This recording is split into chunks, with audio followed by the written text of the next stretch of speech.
uma declaração de amor. Ai de mim, meus olhos viram a Deus. Ele faz a estéril mãe de filhos. Olá, seja bem-vindo ao Estudo das Escrituras. Este vídeo é referente aos textos de segunda-feira que estão aparecendo aí na sua tela. Hoje é terça-feira, mas estamos estudando os textos de ontem, segunda-feira. Ontem não fizemos o vídeo, é só para você se achar aí no seu cronograma. Vamos iniciar com louvor, com esperança. Livro de Salmos. O Salmo 113 começa chamando aos servos do Senhor para louvar. Aleluia! Começa assim: louvai, servos do Senhor, bendito seja o nome do Senhor para sempre, e convida a louvar ao Senhor do nascer ao pôr do sol. O Senhor é exaltado entre as nações, e ele encerra os Salmos, que é bem curtinho, dizendo que Deus faz a estéril mãe de filhos, faz ela habitar entre família e ser muito alegre. É sobre um Deus que opera milagres, abre a madre, é aquele que diz sim quando a medicina diz não.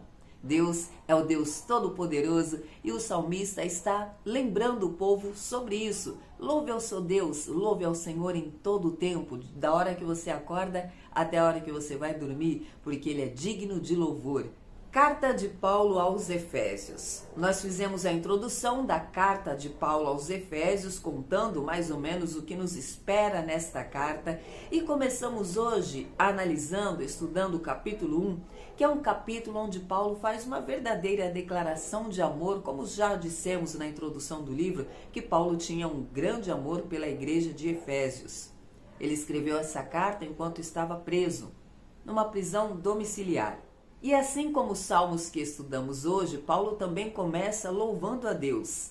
Ele diz: bendito seja Deus e Pai de nosso Senhor Jesus Cristo, que nos abençoou com todas as bênçãos espirituais nas regiões celestiais em Cristo, como também nos elegeu antes da fundação do mundo, para uma razão, diz Paulo, para sermos irrepreensíveis diante dele em amor, e nos predestinou para sermos dele, pertencermos a ele, sermos filhos adotivos por meio de Cristo Jesus. Ou seja, fomos escolhidos. E então Paulo fala aos Efésios que ouviu falar muito da fé daquela igreja e também do amor que eles tinham por todos os santos. E isso alegrava o coração de Paulo, chamou a atenção dele, e ele fez questão de passar para aquela igreja o quanto aquilo o alegrava. E traz para nós um conceito, um princípio, um ensinamento de oração, intercessão. Paulo diz aos Efésios que vive a interceder por eles. Ele não cessa de dar graças a Deus. Então veja que Paulo traz numa mesma colocação dois ensinamentos acerca da oração. Na oração de Paulo pelos Efésios, ele dá graças a Deus. Ele diz: eu não cesso de dar graças a Deus a vosso respeito, lembrando-me de vós em minhas orações e também intercedendo. Na oração de Paulo, ele agradece a Deus, e nós temos esse modelo no Pai Nosso. O Pai Nosso começa com louvor ao Senhor. Paulo está dizendo para os Efésios que em suas orações, que ele sempre lembra deles, ele agradece a Deus por aqueles irmãos e então intercede por eles.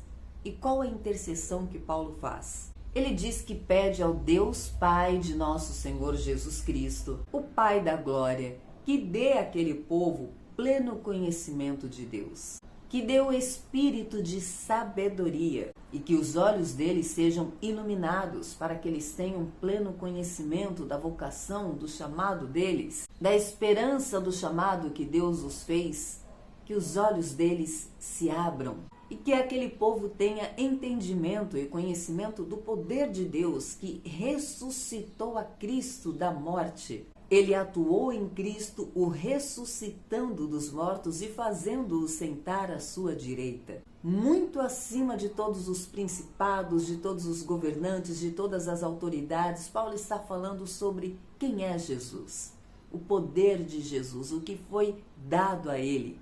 Deus Pai de nosso Senhor Jesus Cristo o ressuscitou da morte e o colocou à sua direita, sentado nos céus, sobre todos, governando a todos. Não somente nesta era, mas na era vindoura, colocou o apóstolo Paulo. E colocou todas as coisas sujeitas a ele debaixo de seus pés, para que ele seja o cabeça sobre todas as coisas, e o deu à igreja. Olha como Paulo encerra o capítulo de hoje.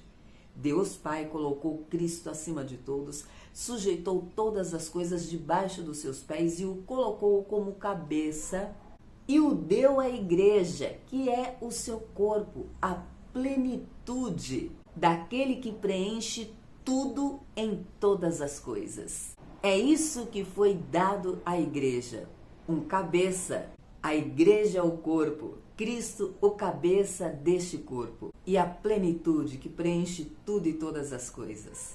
Agora, um parêntese aqui. Lembre-se que igreja não é você sozinho, você é templo e habitação do Espírito Santo. Você só é igreja quando você está em um corpo. Igreja é corpo. Cristo, o cabeça. Sozinho você não é igreja. Por isso, você precisa congregar. Lembre-se que Jesus vem buscar a igreja, não um templo. Pega essa dica. Livro do profeta Isaías. Eu quero fazer um parênteses, uma explicação para você que está estudando o livro do profeta Isaías. Este é o primeiro livro profético dentro de todos os 18 livros que começam em Isaías, terminam em Malaquias. E os livros proféticos têm uma certa dificuldade, a maioria das pessoas tendem a ter dificuldade em compreender. Então eu quero te incentivar para você não se desanimar, não desistir de estudar os livros proféticos, sobretudo o livro de Isaías, que é um livro messiânico que aponta para o Senhor Jesus profundamente e tem 66 capítulos. Então, de repente, você se desanime e pense, não, tá complicado isso daqui. Presta atenção. O princípio para você aprender é que você foque no entendimento da mensagem geral por trás daquilo. Não se atente aos detalhes, aos nomes difíceis, aos relatos difíceis. Pegue a essência do que Deus está transmitindo ali. Nós já contextualizamos que Isaías é um profeta que profetizou por cerca de 20 anos. Muitos reis passaram enquanto ele estava profetizando no exercício do seu chamado. E nesse período houve guerras, houve o aprisionamento do povo na Babilônia, que ficaram cativos. Então é uma história densa, profunda, que vai narrar tudo isso, todos esses fatos. Ele se alterna entre falar o que ia acontecer, o que já aconteceu, as promessas de Deus, o que Deus está avisando que vai acontecer. Mas por trás de tudo isso sempre tem uma mensagem. A mensagem de hoje, por exemplo, tem 2 pontos dentro de tudo que vamos ler. Tem 2 pontos para você guardar, para ressaltar a você. Quando o profeta Isaías descreve um cenário, a gente é transportado para o reino celestial. Isaías descreve ele diante do Senhor e ele temendo e dizendo, ai de mim que os meus olhos viram a Deus. Isaías descreve um cenário lindo e real aos nossos olhos, ao nosso entendimento. Ele está diante de um trono, vendo o Senhor, e este Senhor que ele está descrevendo ali no trono é a figura de Jesus Cristo. Ele fala sobre as mangas das suas vestes. Naquele contexto, o rei, quanto maior, mais largas as mangas das suas vestes, significava poder. E ele está descrevendo as mangas de um Senhor sentado ao trono que enche todo o templo, todo o lugar, ou seja, é o maior poder de todos. Ele também diz que este Senhor que ele está vendo, Deus sentado no trono, está cercado com os serafins e eles têm 6 asas. Com 2 asas eles cobriam o rosto, com outras 2 eles cobriam os pés e as outras 2 eles voavam. E há um simbolismo, um significado nisso. Eles cobriam o rosto porque nem os serafins conseguiam contemplar a glória de Deus.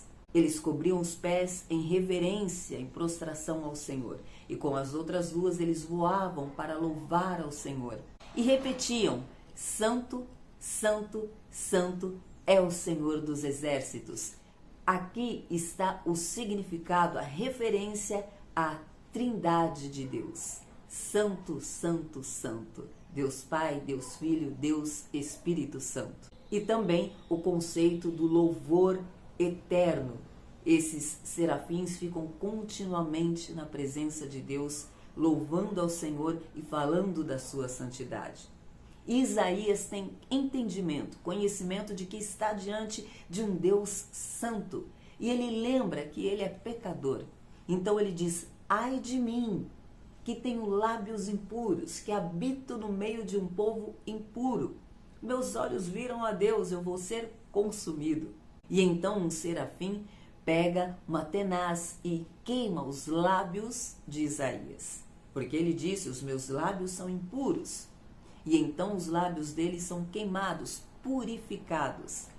É uma simbologia para dizer que ele foi purificado de seu pecado. Após os lábios de Isaías ser tocado, queimado, ele relata que o próprio serafim disse, agora isso te tocou, o seu pecado foi perdoado, você foi purificado. E então Isaías ouve uma voz. E ele reconhece a voz porque ele explica. Então ouvi a voz do Senhor que disse, a quem enviarei? A quem enviarei? Na primeira pessoa. Quem irá por nós? A Trindade de novo aparece aqui. Isaías, já tendo sido purificado, prontamente responde, eis-me aqui, envia-me a mim. E prontamente o Senhor o envia e diz, vá e diga a este povo que eles vão ouvir e não vão ouvir. Têm ouvido, mas não vão ouvir. Têm olhos, mas não verão. E jamais terão entendimento, jamais perceberão. Deus está mandando o profeta dizer ao povo que eles vão ficar meio que cegos, sem entendimento. A justiça de Deus será executada sobre aquele povo que desobedeceu tantas e tantas vezes ao Senhor. Rejeitou todos os avisos que foram dados. Então agora eles vão ficar sem entendimento. E então Isaías pergunta, até quando, Senhor? Isaías quer entender quanto tempo vai levar este trabalho profético. Por quanto tempo ele vai levar esta mensagem de julgamento para aquele povo?